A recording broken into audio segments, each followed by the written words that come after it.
Hello everyone, my name is Bombshow. You're welcome to my channel. It's Bombshow Television. Musha my latest musha zvinopisa zvega. Guys, rega ntangene kutenda avo vari kusubscribe, vari kulike nekushare my videos edu each and every day. Our channel is growing. Ndisikade kupedza nguva. Let's get into today's story.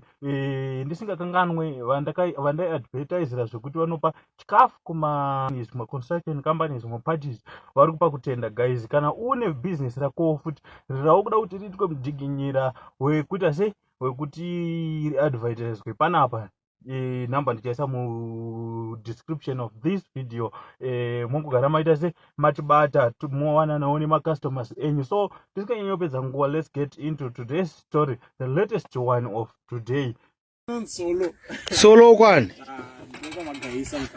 Ukamagaisa. Unogara kuno ku South Downs Chipinge? Ndogara apo pa Mpengo apo.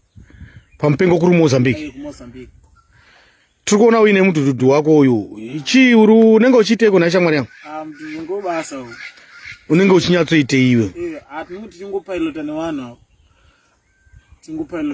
Tikaona vanhu ku Mozambique tichiwajambisa board tichiona wako tichidi tikaona futi vamwe kuti tienda nawo zvimwe zvimota zvipindika kupinda mukati umu. Tototwara tichidi tichienda ndo basa ratinenge tichidi tichiweka iro. Tinonyanya kutowanza kutotora vanhu mumadheya tichiuya nawo papi kana pana read pana sekundunge kuti vaone zvimamache zvinokasira kuti aende kuti town Chipinge mazi.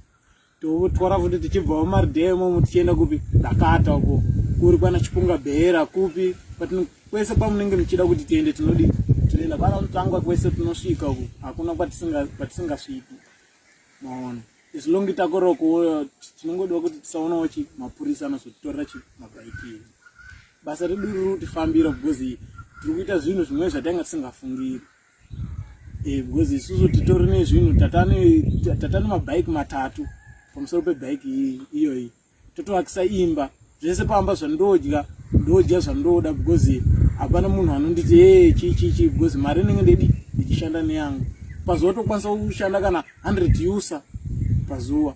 Topodza totokwanisa kuenda sezvo nhasi isande takatongogara ndatoonawo munhu ngoti asi ndatodzimanikidza kuti ndishanda asi isande ndanga ndakatodi ndatozorora. Ndo basa tinenge tichiita kuno. Saka tinatotsanangura kuti pabhaiki pakapa unokwanisa kutakura vanhu vangani pabhaiki pavo? Pabhaiki pedu panapa tokwanisa kutakura vanhu kana 4 kana tada mari zve because bhaiki redu ihombe. Tokwanisa kutakura 4 kana 3 and ini wacho unokwanisa kuita 5 kana 4 panapa kana tichida mari zvezve. Tokwanisa kutakura vanhu kana 4 tichienda kwakasiyana. Kubva panapa kuenda kuDakata 17 kilometers kutangira pabhodha redu reMozambique kuenda kuDakata 17 kilometers. Kusuka kana tichifamba nemotorbike tokwanisa kupedza kana 25 minutes tinenge tatosvika because motorbike iri easy. Haina yekuti unonzenga makomba akawandisa, unongofamba pari pakana chirodhi inodi unongofamba. Totofanira kusenzesa motorbike nekuti motikari kana iri parengi inomirira kuti izare. Saka motorbike ikatokwira munhu 1 otodi because panoguma vanhu vaya vanenge vachimhanya saka vanotobata motorbike otoenda. Motorbike ende futi dzinokwanisa kuti kubva pabhodha kuenda kuDakata dzinokwanisa kupedza kana hour and half.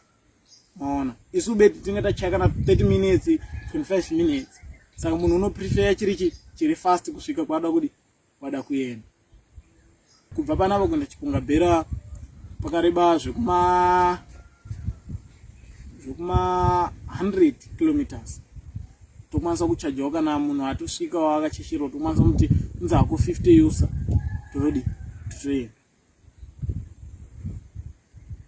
Tinotoperekedza vanhu vakawanda vanoda kubatsirwa kupi tinenge tichienda nawo kwakasiyana because takuziya vanhu vanobatsira wakawanda.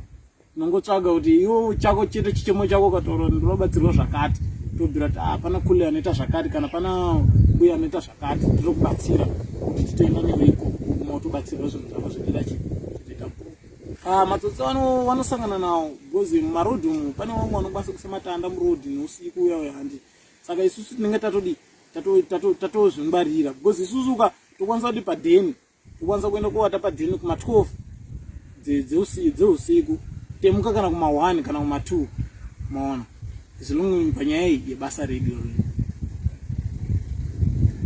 ndo sport time yekutorelaxa kuri wega.